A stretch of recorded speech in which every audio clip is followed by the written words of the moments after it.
23 de agosto de 2015, estreava uma série na AMC chamada Fear the Walking Dead.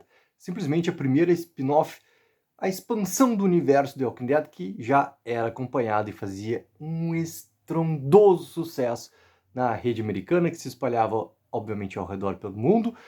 E simplesmente Fear the Walking Dead estreou prometendo, cara, não só uma expansão, mas assim também levar os personagens e, consequentemente, né, os fãs e espectadores para outros lugares ali dos Estados Unidos e também para se perceber como que funcionou nesses outros lugares também essa questão toda, né, da virada ali para o apocalipse. E Fear the Walking Dead simplesmente estreou com 10,1 milhões de espectadores.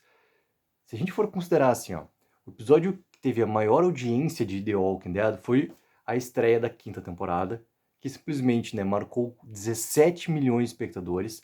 E se a gente for considerar que Fear the Walking Dead estreou com 10,1, é muito importante entender assim, ó, a relevância que teve a estreia dessa spin-off.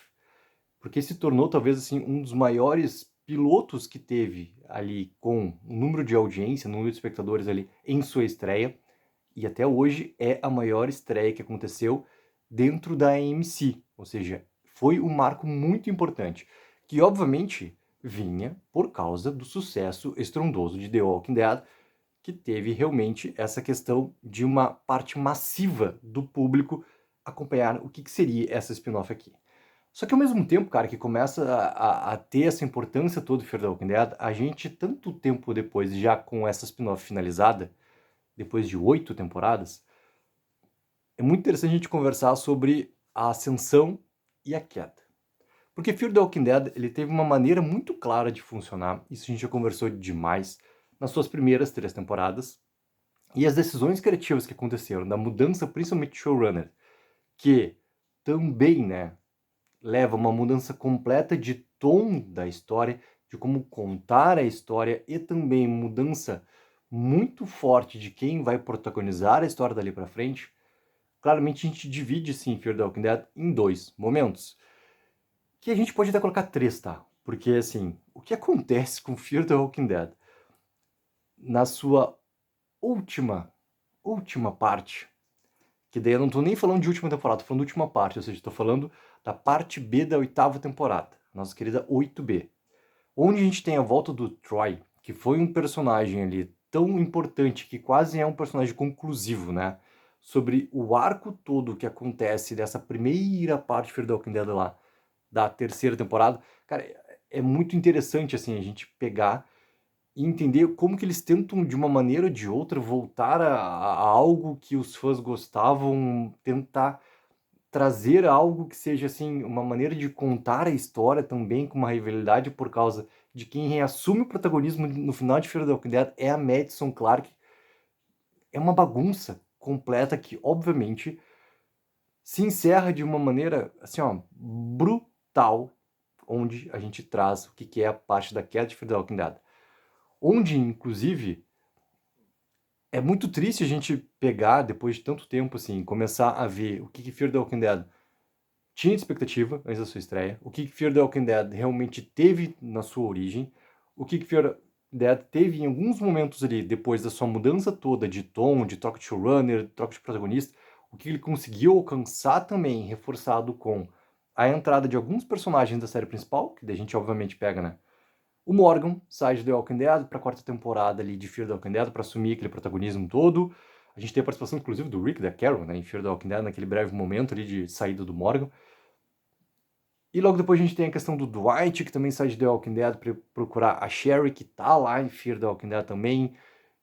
Tem essa força toda de tentar trazer, né, personagens que o público já conhecia de The Walking Dead para Fear the Walking Dead, para também conseguir ter alguma questão a mais de audiência naquele momento ali. Onde a 4ª, 5ª temporada, Fear the Walking Dead, ainda com, nosso querido Victor Strand, Alicia Clarke, continuando com os personagens, junto com o Daniel, obviamente, com os personagens vindos lá da origem de Fear the Walking Dead, logo depois da saída. Tanto do Nick, né? A morte do personagem vem muito por causa do desejo do ator de sair de Fear the Walking Dead. A saída da Madison Clark, porque também vem de um desejo, né, da Kim Dickens de sair de Fear the Walking Dead.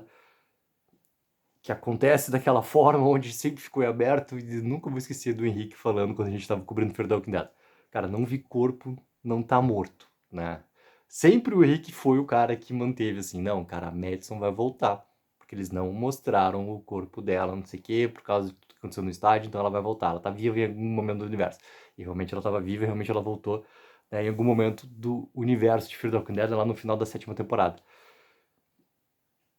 Todas aquelas questões ali, pra mim, né, dessa segunda parte de Fear the Walking Dead, teve o ápice na 6ª temporada. Porque a 6ª temporada, pra mim, de Fear the Walking Dead, tá... Lembrando, abri uma gaveta, um parênteses muito importante aqui. Eu sou aquele fã de Fear the Walking Dead que abandonou Fear the Walking Dead e voltou pra Fear the Walking Dead. E depois reviu, né, o que eu não tinha visto de Fear the Walking Dead. Porque a trama toda da 2ª temporada, cara, me cansou demais de Fear the Walking Dead. Me cansou demais. Eu não tava gostando do tom, não tava gostando da maneira como os personagens estavam sendo desenvolvidos. Tava tudo num ritmo, cara, que eu não estava me agradando de assistir. Ou seja, eu abandonei Fear the Walking Dead. Depois eu voltei de curiosidade pra ver como que iria ser a entrada do Morgan em Fear the Walking Dead. Isso tudo, cara. Quem já acompanha aqui o canal já sabe isso de cor e salteado. O momento de Virgínia, o momento lá do nosso querido, né, Theodore, nosso querido momento onde a gente tinha um John Dorie muito forte, quanto também um personagem ali que tinha, cara, um apreço muito grande dos fãs, e eu tô incluído nessa questão de também gostar muito do John Dorie. A questão da Dakota, cara, sabe? A 6ª temporada, ela foi uma temporada realmente que conseguiu fazer sua trama funcionar. E que em muitos momentos, cara, conseguiu ser, se a gente botar, né, aí que tá, o quanto que The Walking Dead nesse momento estava com problemas, muito por causa também das escolhas feitas pelo nosso querido showrunner chamado Scott Gimple, e o quanto que Fear the Walking Dead parecia, sabe, acertar uma trama que The Walking Dead estava perdendo a mão. E é bizarro isso de acontecer. É muito bizarro isso de acontecer. Mas Fear the Walking Dead naquele momento estava realmente tendo uma trama, cara, que estava funcionando, estava muito coesa, prometia muita coisa, que simplesmente depois se perdeu. Entra muito também a questão toda, cara, dessa temporada do que prometeu, a questão do míssil, da bomba atômica, do submarino, sabe? Tantas possibilidades que poderiam acontecer. Depois entrou a questão da Alicia, do que tinha acontecido com a Alicia, e tudo isso, assim, ó, foi jogado, perdido no universo, assim, ó, e que fique lá, entendeu? A gente teve a participação do CRM dentro ali da 7ª temporada, a questão da Altia, a questão do que ela tinha de relacionamento lá com a outra personagem que era, né, a pilota do CRM. Então tu tinha muitas coisas interessantes, cara, ali que estavam acontecendo. Eu sei que, né, o CRM já tinha aparecido na 6ª temporada também de Fear ali. Tinha muitas questões que eram interessantes nesse momento de 6ª temporada, que se perde completamente porque eles erram muito depois da continuidade da 7ª. E talvez, assim, 2 erros vêm muito fortes, tá? Na 7ª temporada de Fear the Walking Dead. Primeiro é a questão toda de não usar o Victor como eles mesmos estavam propondo que iriam finalmente colocar o Victor, no momento de ser realmente vilão. É um erro completo lá, chega do nada, depois de tudo que o Victor tá fazendo na torre, aquela coisa toda, Paranauê, porque eu vou fazer isso, vou fazer aquilo, não sei o que, chega a Alicia lá, fala 2 coisas pra ele, tá bom, mudei completo. Sendo que a personagem da Alicia nesse momento, né, a Alicia Carey já tinha decidido também sair de Fear the Walking Dead, ou seja, a participação dela na 7ª temporada já é enxuta, ela já é bastante reduzida, assim. E sai também daquela forma, onde tu não entende como, porquê, depois ela volta só por voltar, e daí tem um grande momento de exclamação, tá? Por que que a Kim Dickens volta para Fear the Walking Dead para assumir esse protagonismo com a saída do Lenny James, saída do Morgan, né, naquela maneira como acontece na 8A de Fear the Walking Dead, que para mim funciona, talvez um momento de acerto. O Morgan sempre foi um personagem, cara, que é um eletrocardiograma, tá? Porque tem muitas coisas que funcionam, tem muitas coisas que são extremamente repetitivas, que sempre cansaram os fãs de tanto Fear the Walking Dead quanto The Walking Dead, entendeu? Sabe, o Morgan é um personagem, cara, complicado, é muito complicado, mas os acertos dele são muito bons também. Os acertos narrativos que eles fizeram com ele nesse tempo todo funcionaram muito bem também. Quando já ia sair Lenny James, aquela questão toda, vai sair o Morgan, eles finalizam para do Morgan, entra ali, né, a Madison novamente como essa protagonista para assumir seu papel, aquela coisa toda. Tanto Kim Dickens quanto Alicia Devon Carey voltam para Fear the Walking Dead, e Alicia, eu queria muito o retorno dela para ter o reencontro das Clarks ali, sabe? Depois eu me preocupar de como isso realmente iria funcionar, se realmente iria fazer sentido. Cara, não fez sentido nenhum, olhando tanto tempo depois, assim, só aconteceu como um grande momento sabe, um presente pros fãs ali. É puramente um presente pros fãs, cara, que acontece ali. E muito responsável pelo retorno dessas duas é o Sr. Como Domingo, porque o Como Domingo, cara, ele entrando muito nessa questão de ser um produtor executivo também de Fear the Walking Dead, ele fez acontecer esses retornos. Isso propriamente a Kim Dickens fala, nosso querido finado Talking Dead, que era muito massa acompanhar o Talking Dead. Ela fala lá, né, antes de ter já a Madison voltando na sétima temporada, ela fala numa participação especial que ela iria voltar e por que ela iria voltar. E depois a Alyssa Carey falou a mesma coisa, é tudo por causa do Como Domingo, ou seja, ele teve muita importância no retorno dessas personagens também ali e das atrizes, né, para Fear the Walking Dead. A volta do Troy, cara, para que fazer o retorno desse personagem para finalizar da forma como eles finalizam? Não tem sentido nenhum. Aquele 11º episódio da 8B de Fear the Walking Dead, ele pra mim, assim, ó, ele é o pior episódio de todo o universo The Walking Dead. Tanto que aquele final, para quem não lembra, eles colocam o 11 e o 12, né, os dois últimos episódios de Fear the Walking Dead na sua existência, juntos, eles liberam juntos os episódios. E o 11, inclusive, tem uma duração pequena, assim, 30 e poucos minutos, assim. E é uma sucessão de erros, de equívocos, de uma forçação de barra violenta de coisas que não funcionam. Tanto que eu não ia fazer crítica daquele episódio, voltando lá atrás, eu ia fazer uma que englobasse os dois últimos, mas eu tive que fazer, cara, porque é inacreditável a maneira como eles fazem acontecer aquele 11º episódio lá. E tentam colocar 25 mil reviravoltas, e a maneira como a Madison salva pro Troy depois, do nada, e o Troy é vilão, mas ele não é mais vilão, daí tem a filha que não é a filha, e não sei o que, daí a Madison é vó, não é mais vó, porque daí voltou e não sei o que, é uma confusão violenta, daí colocam aquelas personagens lá vindas, porque elas conheciam a Alicia, e trouxeram o furgão de volta para trazer também, porque, sei lá, entendeu? E era justamente aquelas personagens que voltavam por voltar, nunca mais tocaram o que tinha acontecido com a Alice. É uma confusão. E esse 11º episódio, acho que pra mim, assim, ó, ele é o símbolo da queda de Fear the Walking Dead. Enquanto que, né, a ascensão de Fear the Walking Dead tá muito colocada, assim, ó, em vários momentos da primeira temporada, vários momentos onde tem desenvolvimento de personagens e claramente o tom que essa série iria ter, que depois, pra mim, na segunda temporada, ele bate contra, né, quanto à minha vontade como espectador, mas a primeira temporada para mim funciona muito bem.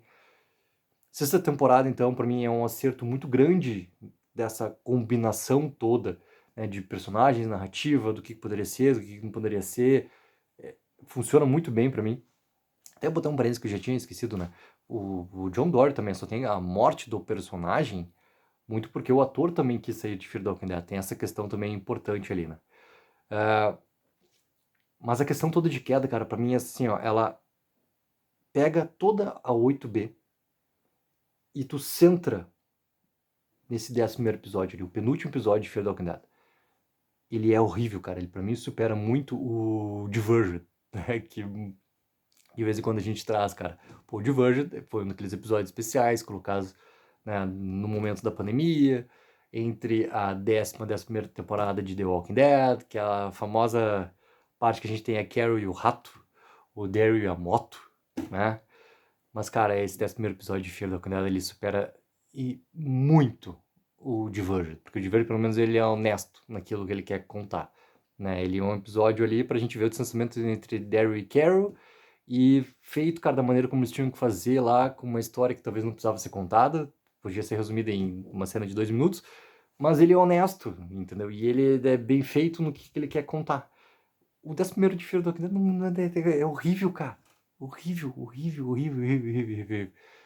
E talvez o melhor momento, cara, da parte B toda de Fear the Walking Dead é uma cena do último episódio onde a gente tem o Daniel, a Madison e o Victor conversando sobre os problemas, sobre o relacionamento deles, entre eles, sobre tudo que estava acontecendo, que tu remonta o início de Fear the Walking Dead e a melhor cena escrita, interpretada, porque os três são ótimos atores, conhecem muito bem seus personagens e conseguem realmente trazer uma coisa chamada conflito. É um momento, cara, que tu tem assim que tu... Puta, cara, isso aqui é Fear the Walking Dead, cara. Isso aqui são os personagens daquele que a gente conheceu lá atrás, cara. Sabe? Mas se perde depois também. Com toda aquela questão da luta por padre. Padre, então, é uma piada, né? Se a gente for falar de padre nesse final de Fear the Walking Dead e falar sobre o nosso querido binóculo, o Crane, cara. Ai, meu Deus do céu, cara. Eu nunca vou poder esquecer do Josiah, tá? O Josiah, cara, é o pior personagem trazido da pior forma, que também é um outro símbolo dessa queda de Fear the Walking Dead, cara. Tu assistia aquele momento de pós-créditos, não pós-créditos, não, um documentário pós ali, episódio, como ainda tem, do nosso universo The Walking Dead, e tu assistia lá e o showrunner dizendo assim, não, cara, pô, o ator era muito legal, é muito legal, né, que lá tá vendo um tempo presente, pô, muito legal, e a gente tinha que trazer ele de volta porque ele é muito legal, então por isso a gente inventou esse personagem que é o irmão gêmeo do outro personagem lá que tava, né, perseguindo o Morgan lá por causa da chave do submarino, aquela coisa toda. Agora, aquele outro personagem era legal, cara, né? O José, e o José, né, eles colocam, cara, o José pra salvar simplesmente a Alicia Clarke. O Josiah salvou a Alicia Clarke. Cara, é inacreditável. É inacreditável. Então, galera, pô, tinha que fazer esse vídeo aqui pra marcar também essa data como uma data muito importante para nossos fãs de The Walking Dead. Quanto que Fear the Walking Dead teve seus momentos que foram momentos muito interessantes. Não dá pra lembrar, né, nesse momento assim que talvez, que não dá pra lembrar, não dá pra esquecer, né? Um dos personagens, cara, que muito se foi falado nesse tempo todo e que não teve nenhum tipo de aparição, mas eu até achei uma matéria do Screen Rant de 2017 falando sobre ele.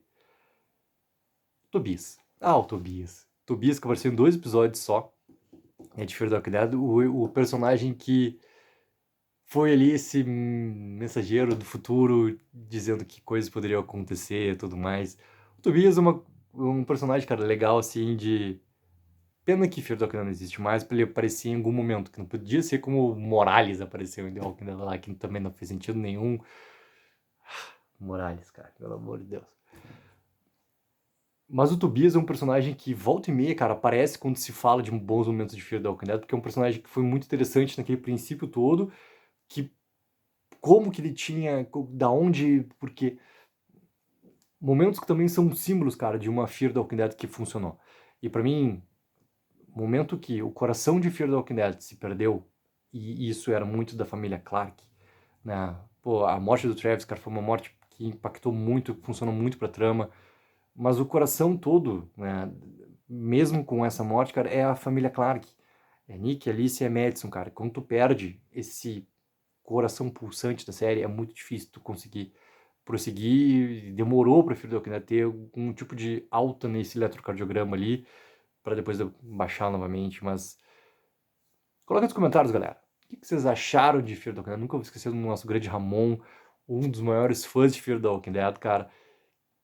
O que vocês acharam de Fear the Walking Dead? Qual o melhor momento? Qual o pior momento que essa primeira spin-off do universo The Walking Dead, que, lembrando, estreou 23 de agosto de 2015, simplesmente marcou uma estreia com 10,1 milhões de espectadores, a maior estreia dentro da AMC para um episódio piloto. Não esqueça também daquela mega ajuda de curtir o vídeo e assinar o canal. Take04, viva o sonho aqui.